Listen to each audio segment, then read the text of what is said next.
और चीज सुनिए सर, क्योंकि ये कहा गया कि भाई इस पुस्तक को पढ़िए। मैंने बड़ी हिम्मत करके इस पुस्तक को पढ़ने की कोशिश की, क्योंकि मैं पहले पन्नों के बाद चल नहीं पाया, लेकिन फिर भी मैं इसके पेज नंबर 19 तक पहुंचा जी। पेज नंबर 19 पर क्या कुछ लिखा हुआ है ये जरा मैं पढ़ रहा हूं, इसको समझिए।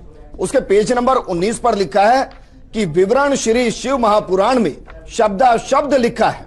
इसमें स्पष्ट है कि काल ब्रह्म ने जानबूझकर शास्त्र विरुद्ध साधना बताई है, क्योंकि ये नहीं जानता कि कोई शास्त्रों में वर्णित साधना करे, इसलिए अपने लिंग यानी कि गुप्तांग की पूजा करने को कह दिया गया। पहले तो तेजो में स्तंभ ब्रह्मा और विष्णु के बीच में खड़ा कर दिया गया, फिर शिव रूप में प्रकट होकर अपनी पत्नी दुर्गा को पार्वती रूप में प्रकट कर उस तेजोमय स्तंभ का जो हिस्सा था उसको गुप्त कर दिया और अपने गुप्तांग की पत्थर की मूर्ति प्रकट कर दी और उसको स्त्री के गुप्तांग के पत्थर में डाल दिया गया। और ब्रह्मा तथा विष्णु से कहा कि यह लिंग तथा लिंगी रखकर नित्य पूजा करनी है। इसके पश्चात ये बेशरम पूजा, मैं शब्द इस्तेमाल कर रहा हूं जो लिखा है इसमें, अपनी तरफ से एक भी शब्द इस्तेमाल नहीं कर रहा मैं। इसके पश्चात ये बेशरम पूजा सब हिंदुओं ने देखा देखी शुरू कर दी। आप हैं जिसमें मंदिर में शिवलिंग को देखते हैं, उसके चारों तरफ स्त्री इंद्री का चित्र शिवलिंग प्रविष्ट होते दिखाया गया है, और यह पूजा काल ब्रह्मा ने प्रचलित करके मानव समाज को दिशाहीन कर दिया।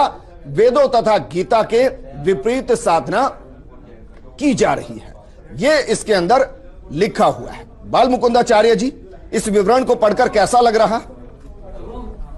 सोलंकी जी, बहुत मन आहत है, क्योंकि अब तक ऐसा रहा है कि शास्त्र जो अध्ययन किए हैं, वेद वेदांत पढ़ा है, वो तो कभी भी ऐसी चर्चा नहीं करते न इस प्रकार की बातें लिखते।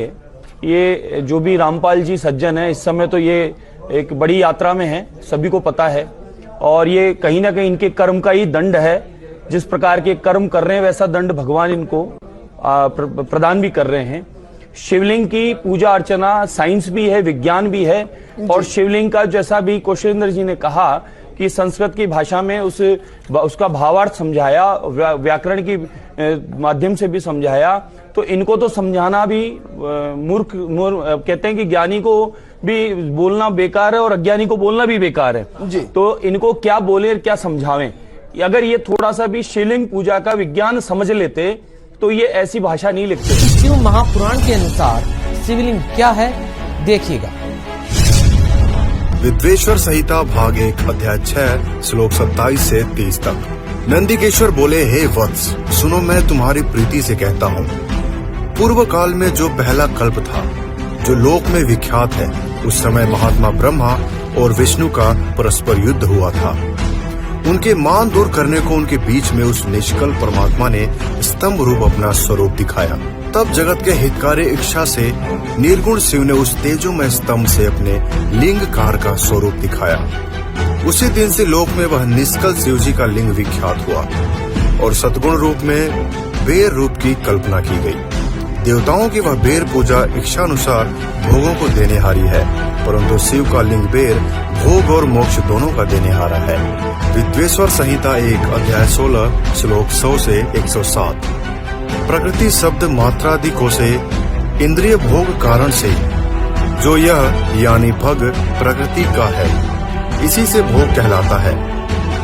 यही भग शब्द का शब्दार्थ है। मुख्य भग रूप प्रकृति से है और भगवान शिव कहलाते हैं। भोगदाता भगवान ही है और भोग देने वाला दूसरा कोई और नहीं है, भगवान भग के स्वामी है, भग कहलाते हैं।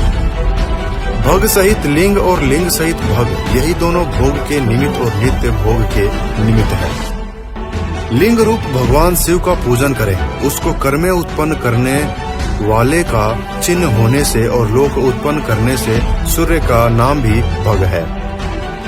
लिंग रूप में जगत के उत्पन्न करने वाले शिव जी का भजन करें। लिंग अर्थ में जाने वाला चिन्ह लिंग कहलाता है और लिंग अर्थ में पुरुष शिव में जाने वाला है।